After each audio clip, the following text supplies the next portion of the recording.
বাড়ি আমার কিন্তু অনেকটা হাসি পেয়েছে। ছুটিয়ে এমন লাল করব, হ্যাঁ মানে কথাবার্তা তো তোমরা সবসময় বলতা, এখন আমরা দুলান বলেছি, সেখানেই এত তোমাদের আপত্তি বাড়ি নাকি? চলে আসছে আসল রূপ। ভাবা যায় যে বাংলাদেশকে ঘাড় ঝুঁকানোর জন্য অথবা বড়ানোর জন্য ট্রাম্প অথবা পুতিনের মতো, পুতিন যেমন ইউক্রেনের উপর শক্তি প্রদর্শন করেছে, ট্রাম্প যেমন ইরান অথবা অন্যান্য রাষ্ট্রগুলোর উপর শক্তি প্রদর্শন করে, ঠিক তেমন ভাবে আমাদের বাংলাদেশের উপর শক্তি প্রদর্শন করতে হবে। কি করবে? সীমান্তে সেনাবাহিনী পাঠাবা, মানে এখানে আরো কিছু করবা, ওইরা দেখো বাড়ি। ভারত রাজ্যের কি, ভারতবর্ষের কি হবে জানি না, কিন্তু ত্রিপুরা রাজ্যের পুঙ্গি বাজানোর ক্ষমতা কিন্তু বাংলাদেশ রাখে, এটা মনে রাখো। হ্যাঁ, অতিরিক্ত কথাবার্তা বলা ভালো না। দেখেন, ডক্টর মোহাম্মদ ইউনূসেরও ইদানিং যে মন্তব্য, ইদানিং যে বক্তব্য, এগুলাকে ভারত কোনোভাবেই স্বাভাবিকভাবে গ্রহণ করছে না। সেভেন সিস্টার্স দিয়ে ডক্টর মোহাম্মদ ইউনূসের যে বক্তব্য, সেই বক্তব্যের জেরে আপনার একের পর এক বাংলাদেশ নিয়ে হুমকি ধামকিমূলক কথাবার্তা। আর ত্রিপুরার যিনি নেতা আছেন প্রদ্যুৎ দেববর্মা, তিনি বলছেন এটা শুধু একটা বক্তব্য নয়, বরং ভারতের সার্বভৌমত্ব এবং নিরাপত্তার প্রতি সরাসরি চ্যালেঞ্জ।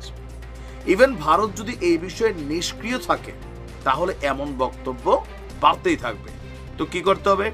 ভারতের উচিত ট্রাম্প অথবা পুতিনের মতো শক্তি প্রদর্শনের মাধ্যমে প্রতিবেশীদের সঙ্গে সম্পর্ক পরিচালনা করতে হবে।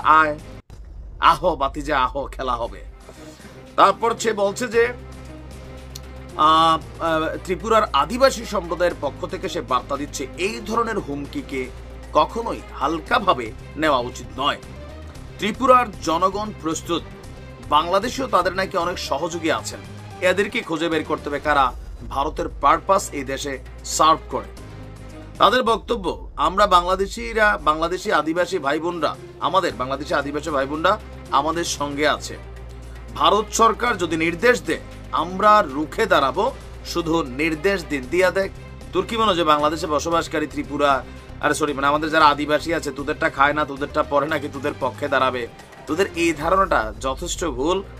আমাদের মধ্যে পাহাড়ি বাঙালি নানান ধরনের সমস্যা থাকতে পারে, বাট যখন বাংলাদেশ ইস্যু আসে তখন ভারতের চামচামি করার জন্য এই দেশের কোনো জনগণ তোদের পক্ষে দাঁড়াবে না। এটা স্পষ্ট বার্তা, মাথায় রাখিস। তার বক্তব্য, ডক্টর ইউনূসের এই বক্তব্য শুধু অর্থনৈতিক ইস্যু নয়, বরং এটি একটি ভূরাজনৈতিক হুমকি। চীন যদি বাংলাদেশে তার প্রভাব বাড়ায় তাহলে ভারতের উত্তর পূর্বাঞ্চলের যোগাযোগ এবং নিরাপত্তা বিঘ্নিত হতে পারে। এটা কোনো সাধারণ বিষয় নয়। ভারত সরকারকে কঠোর এবং দূরদর্শী আপনার পদক্ষেপ নিতে হবে। তার দাবি, বাংলাদেশে বসবাসরত আদিবাসী, চাকমা, মণিপুরী, গারো, খাসি সম্প্রদায়ের মানুষরা সরকারের উপর অসন্তুষ্ট। তোমার দেশের মানুষ মনে তোমার সরকারের প্রতি খুবই চাটে, অসন্তুষ্ট থাকতেই পারে, এটা আমাদের ইন্টারনাল ইস্যু। তুমি বাহির থেকে গুতানি দিবা আর তোমার মনে হয় আমাদের পাহাড়ি ভাই বোনেরা তোমাদের এইসব জালের মধ্যে পা দিবে? ভারত বাংলাদেশে অস্থিরতা তৈরির একটা প্রচেষ্টা চালাবে, এটা তারা ওপেন বলছে। কেন? সরকার যেন বাটে পড়ে। দেখেন, ডক্টর ইউনূসকে আমি পছন্দ করি অপছন্দ করি, উপদেষ্টা আসিফের পছন্দ করি অপছন্দ, এগুলো আলাদা। যখন ইস্যু হবে বাংলাদেশ, এবারটা ভারত হোক পাকিস্তান হোক, এই ধরনের বক্তব্য দিলে ভাই রাজনীতির মারে বাপ, আমাদের অবস্থান থাকবে বাংলাদেশের পক্ষে। দেশ নিয়ে কোনো ধরনের অধ্যত্বপূর্ণ কথা কোনো দেশ থেকে, কোনো ব্যক্তি থেকে শোনার পক্ষে আমরা নিশ্চয়ই বাংলাদেশের মানুষ না।